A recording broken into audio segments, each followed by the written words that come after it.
Hi friends, hoping wherever you are that you're watching this that you are safe.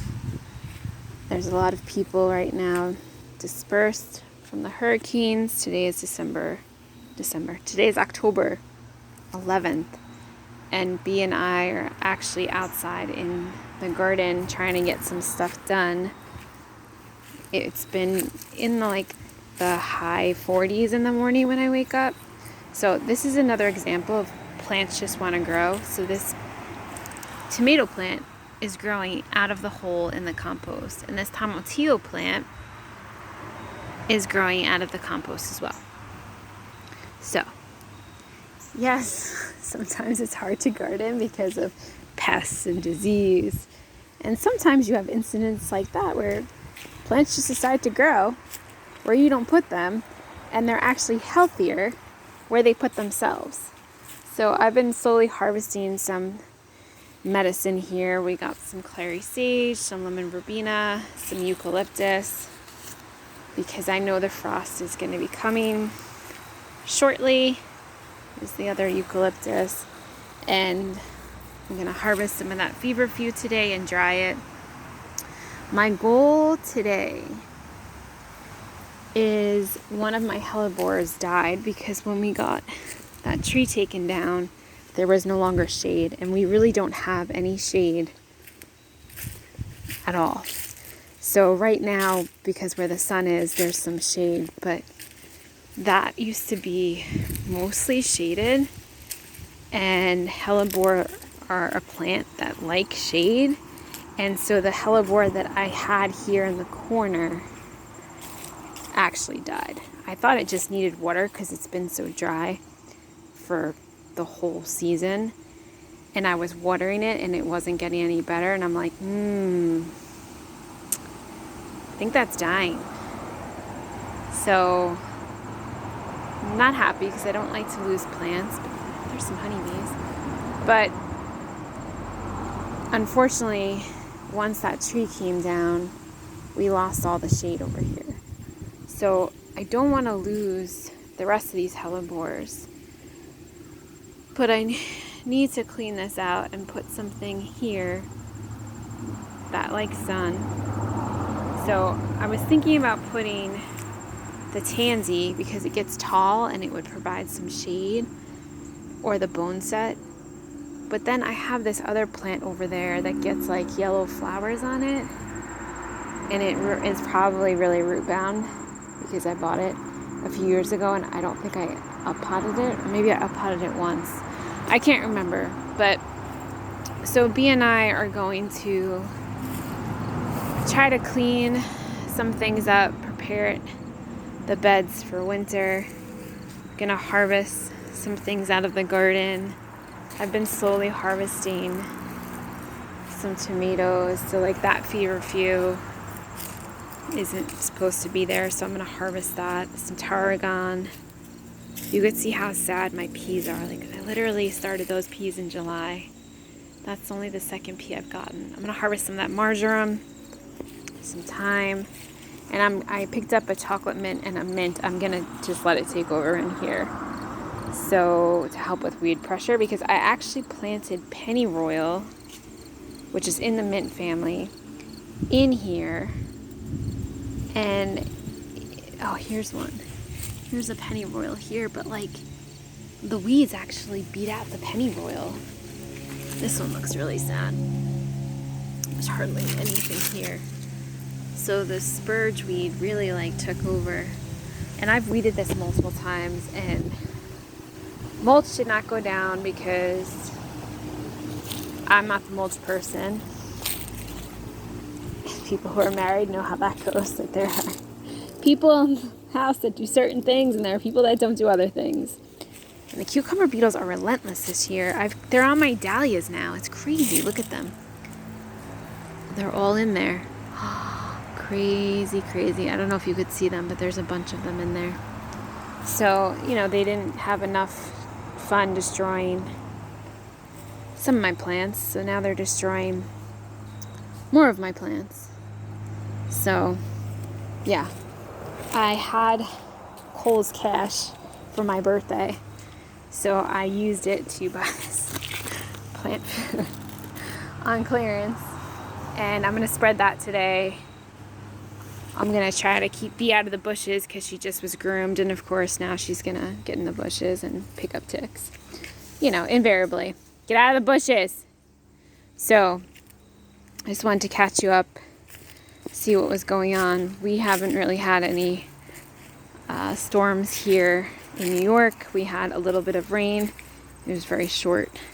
Other than that last rainstorm we had in August where we had 10 inches of rain drop in 2 hours, where we had severe flooding, sinkholes, you know, landslides, just like people had with the Hurricane Helene.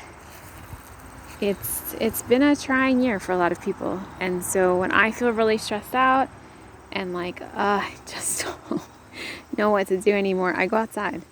I get my feet on the ground. I take some deep breaths. I listen to the whispers of the wind.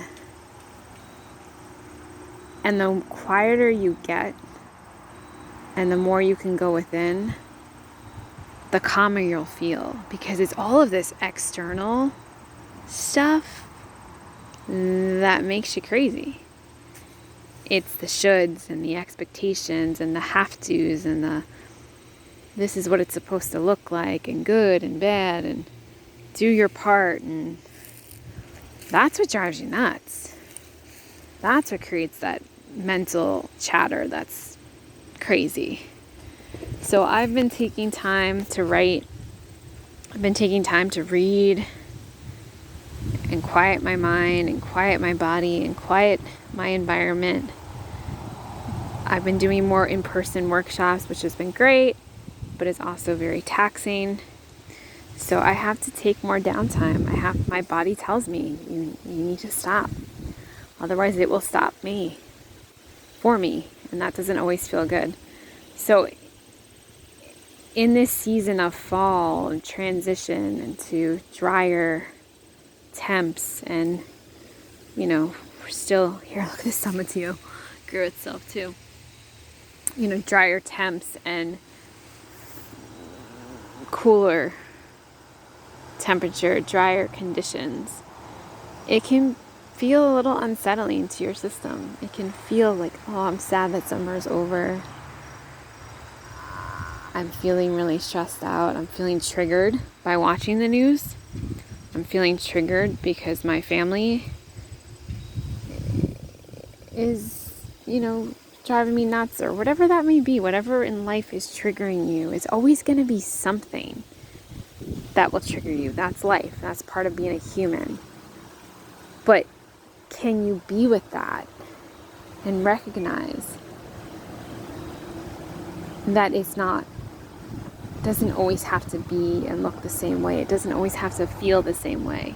And it may not be something that you can control, because you can only control yourself, right? Your own behavior.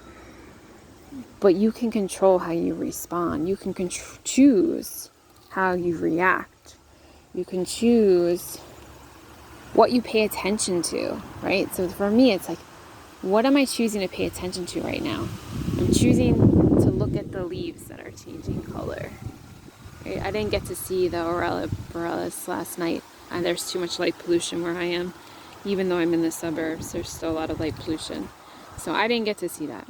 So I'm a little sad about that, right? But, you know, if I kept obsessing that I didn't get to see that, I would miss out on all of this that's here right now. The smell of the tulsi, the honeybees and bumblebees that are still in my garden. You know, how big the radishes are, how healthy they are right now that I planted, not for food, but to deter pests, which I guess somewhat worked and somewhat didn't, right? But to just be here now, as my coach Tracy Hallmeyer reminds me all the time, just be here now.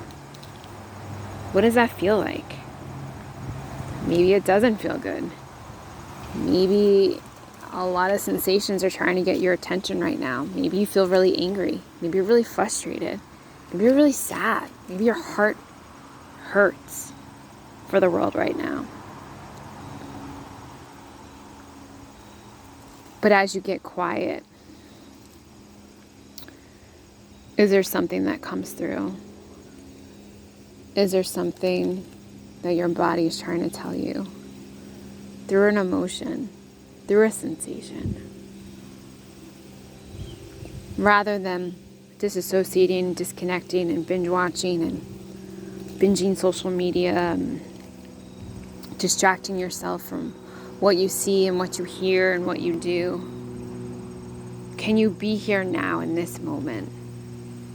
Fully experience it for all that there is, right? Can you do the practice of 5 senses of like 5 things you see, 4 things you hear, 3 things you touch, 2 things you taste. Coming back, I forget what the one is. Coming back right to this moment. You don't have to do that. You can just sit with what is, right? So like if I were to do it right now, getting quiet after that truck goes by, I can feel that my body is tired, right? I can feel the fatigue in my body. I can smell this Tulsi plant.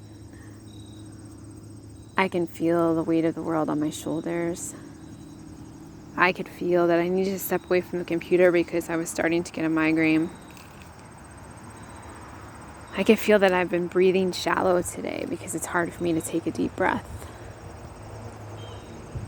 And what I want to feel, right? When we call in what we want to feel, when we bring attention to what we actually want to feel, the positive, not focusing so much of the negative of what we're currently experiencing, but the positive or the neutrality of what I want to feel. I want to feel grounded. I want to feel connected to the earth. I want to feel rooted in my body. I don't want to feel numb from the neck down, right? I want to feel what's going on. I want to be present with what's coming up because I know that it's trying to help me. It's my body is on my side. It's always on my side. It's always trying to help me. I want to feel comfortable in my own skin. I want to feel confident to speak my truth. I want to feel confident to do these videos and speak from my heart to all of you. I want to feel confident and capable that I can provide for myself. That I can find and create a supportive space to be held when life feels too much for me. And that can be hard. And maybe it's not hard for you. Maybe it's really easy. But it can be difficult to take that time for yourself. To put yourself first. Because especially for people who identify as women, we've been taught not to put ourselves first. That we should be last. That everybody else should come before us. And then we get overwhelmed and we check out of life because it's too hard. No one's going to help us. No one's going to do it for us. We can't trust anybody. Nobody understands what we're going through. And we get caught in the story. And the story is what disconnects you from the inner wisdom. From the message that the body has for you.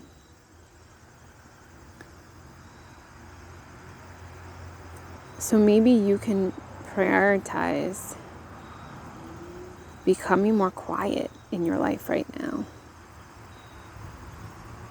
Finding a place that's just for you. Maybe it isn't your backyard. Maybe it's a park. Maybe it's your car. For me, it's my walk-in closet. I like to lock myself in there. Wherever you feel the most connected.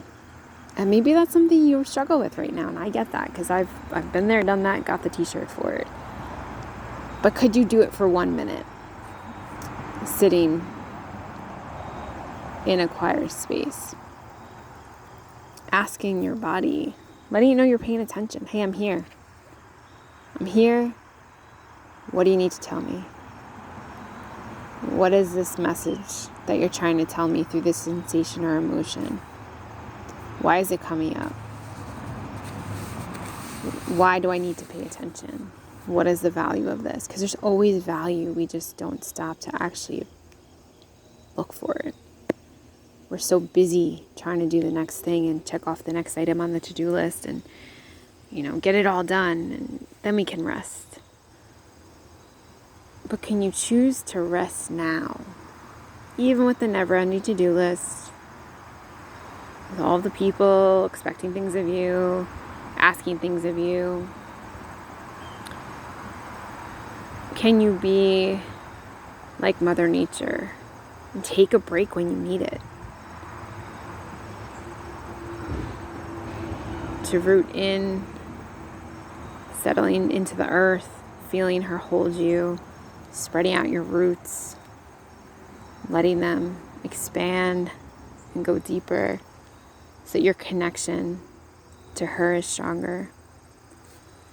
Can you begin to grow your tree up, feeling the branches begin to grow and spread, create a canopy of safety around you?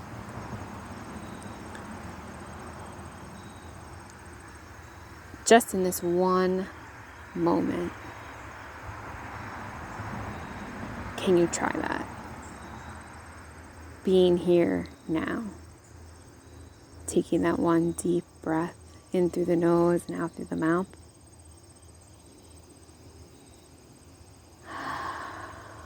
Maybe you sigh it out. Just be here now.